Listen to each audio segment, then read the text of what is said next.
Hola a todos. Comenzamos con el primer capítulo sobre los fabricantes. Y hoy vamos a hablar de la mala planificación que han hecho los fabricantes europeos y cómo este tipo les ha reventado los planes. Bienvenidos a Charla Motor.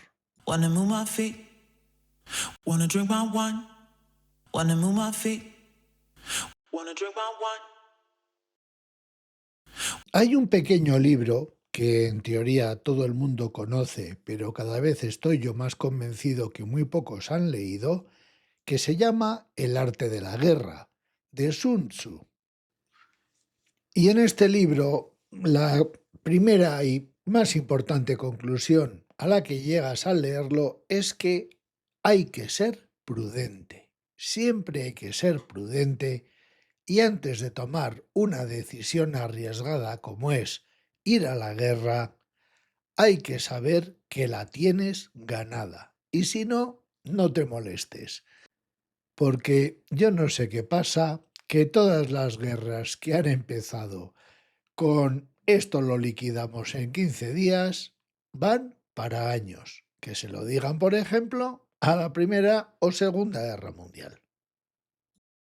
Y lo que ha ocurrido con la automoción en Europa y con la crisis del automóvil es simplemente que no se ha sido prudente. No han sido prudentes los políticos poniendo unas fechas tope que clarísimamente no se van a poder cumplir, porque luego encima tenemos que aguantar, como veremos más adelante, que los propios políticos se están quejando de sus decisiones. Pero yo creo que el gran o los grandes culpables de la crisis de la automoción en Europa han sido los propios fabricantes. Y voy a explicarme. Lógicamente, los fabricantes están en contacto con los políticos y viceversa. Por una parte, los políticos europeos limpiaban su conciencia ecológica poniendo unas normativas anticontaminación brutales y los fabricantes veían que en un tiempo no iban a llegar a ese nivel de emisiones. Encima vienen las multas por emisiones y a los fabricantes se les encendió la bombilla. Dijeron, hombre, pues con el rollo del coche eléctrico vamos a hacer una cosa. Abandonamos los desarrollos de tecnologías térmicas y nos ponemos a desarrollar coches eléctricos, pero de una forma chapucera. Y me explico por qué. Porque lo que hicieron los fabricantes en un primer momento era coger un coche normal, quitarle el motor térmico y meterle un motor eléctrico. ¿Y qué ocurrió? Que los coches eran, pues como eran, penosos. Aquí tenemos un ejemplo, un Peugeot E208 que cargaba en casa con una toma doméstica a la friolera de 6 kilómetros a la hora de carga. Daos cuenta, para andar 100 kilómetros necesitabais 20 horas. En fin, que claro, lógicamente, pues esto encima lo único que hizo fue desalentar a la gente a la hora de comprar un coche eléctrico. Ah, y por supuesto, toda esta virguería tecnológica a 30.000 euros, como mínimo. Y Honda, por su parte, para calentar, yo creo que lo hicieron a propósito, para calentar a los fabricantes europeos, presentan esta monada, que era el Honda E, pero era un coche que con dificultad llegaba a los 150 kilómetros de autonomía si salías a carretera. Evidentemente, este coche ha durado en el mercado pues lo mismo que un caramelo en la puerta de un colegio. Nada. Además, con unas soluciones tecnológicas muy molonas, pero poco prácticas. Fijaos qué interior más infantil, digo, más tecnológico. Todo pantallitas, todo lucecitas. ¿Quién quiere esto para andar por ciudad? ¿Por qué se liaron a poner esos retrovisores imposibles con camaritas? Por cierto, de todo esto hablé en una serie de vídeos, fueron exactamente dos, que se llamaban La sinrazón del coche eléctrico, donde explico hace 2 años lo que yo pensaba del coche eléctrico. Y aquí tengo que reconocer que cometí un error, pero cometí un error porque yo no me esperaba cómo cierta persona que yo me sé ha revolucionado todo esto.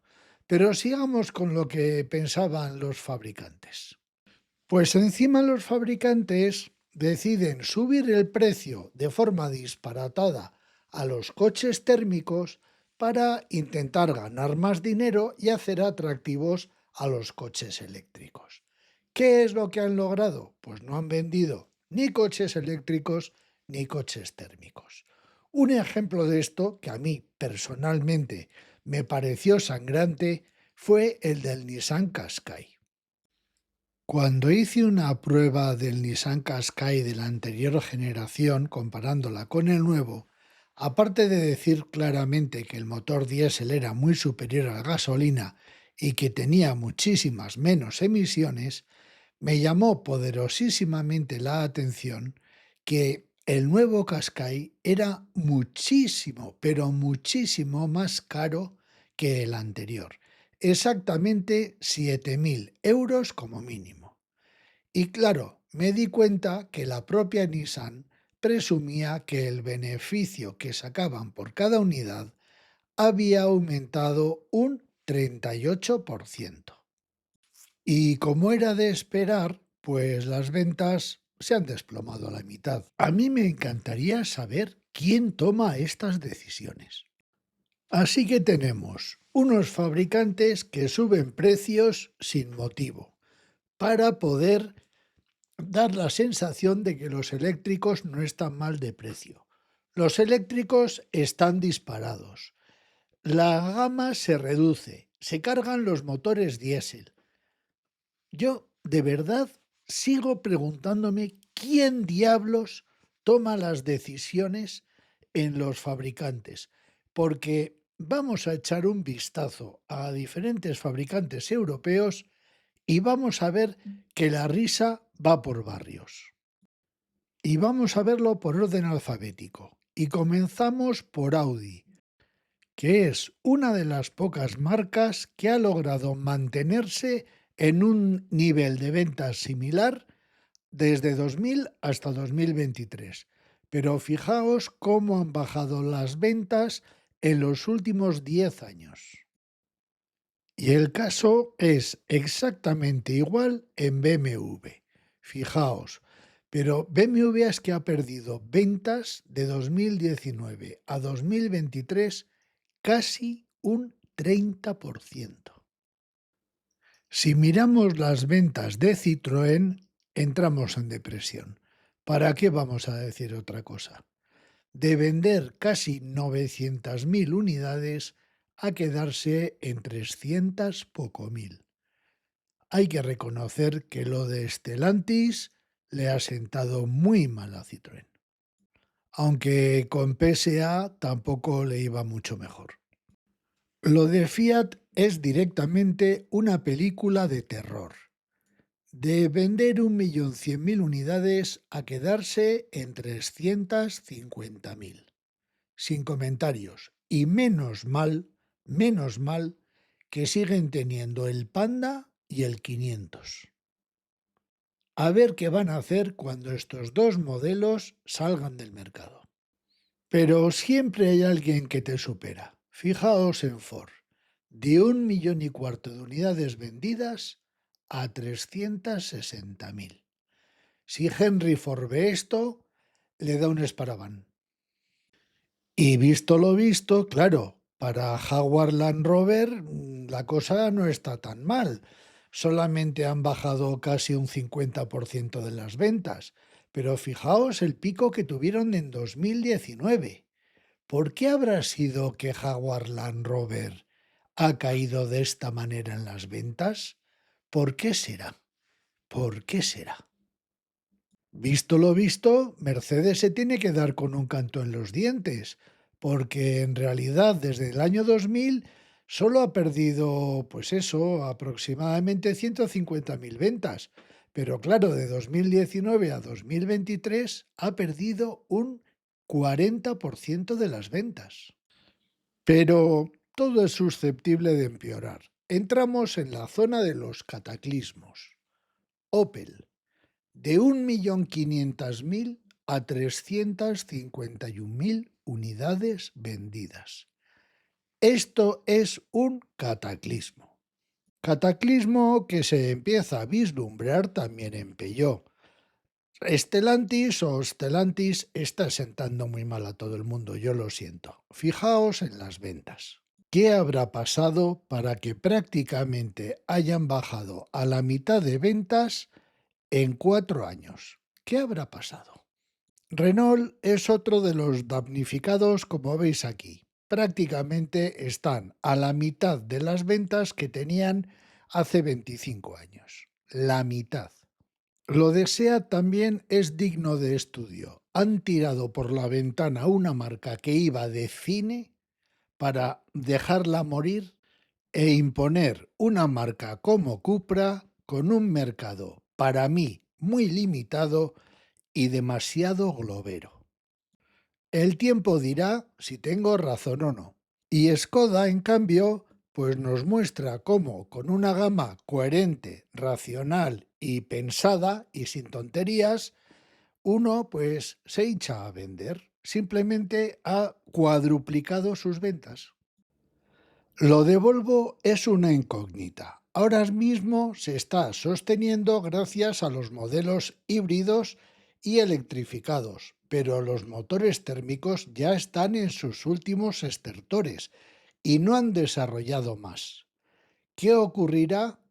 El tiempo lo dirá, porque esta marca es una auténtica incógnita. Y por último tenemos a Volkswagen, que como estáis viendo, pues también está en franco declive. Y ahora vamos a ver un dato que a mí me llama poderosamente la atención. En 2020, los coches europeos significaban el 63% de las ventas en Europa. Hay que tener en cuenta que Estados Unidos tiene un 22% porque entonces General Motors tenía marcas como Opel. Y en 2024, en realidad, Europa ya representa el 70% de las ventas. Corea ha aumentado. China, bueno, tenemos ahí un 2% y Japón se mantiene prácticamente igual. Pero es que además ha irrumpido un tipo que ha hecho saltar la banca, que es Elon Musk. De hecho, el coche más vendido en Europa en 2023 ha sido el Tesla Model Y. Y atentos a algunos detalles. Esto lo veremos en otros capítulos, que si no esto se hace muy largo. El primer coche premium es el Audi A3, mirad en qué puesto.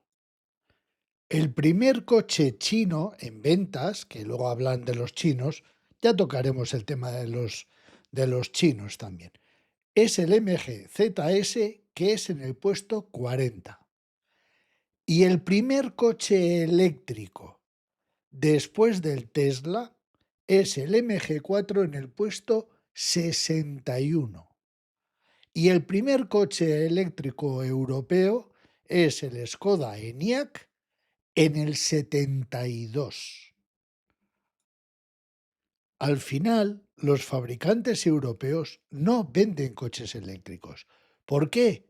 Porque son carísimos. Son muy caros. Y ha llegado este tipo americano con una infraestructura de chichinabo, con perdón, en comparación a todo el parafernalia y todo el rollo de los fabricantes europeos y les ha comido la tostada, ofreciendo un coche de 40.000 euros con 300 caballos y equipado hasta las orejas. Y ahora mismo los europeos te están vendiendo un cochecito de 4 cilindros y 150 caballos, pues 15.000 euros por encima del precio del Tesla. Luego pasa lo que pasa. En el próximo capítulo vamos a ver los diferentes errores que, bajo mi punto de vista, han cometido los fabricantes europeos. Pero el principal de todos es el que ya advertía Sun Tzu hace miles de años. la soberbia. Muchísimas gracias, como siempre, y hasta la próxima.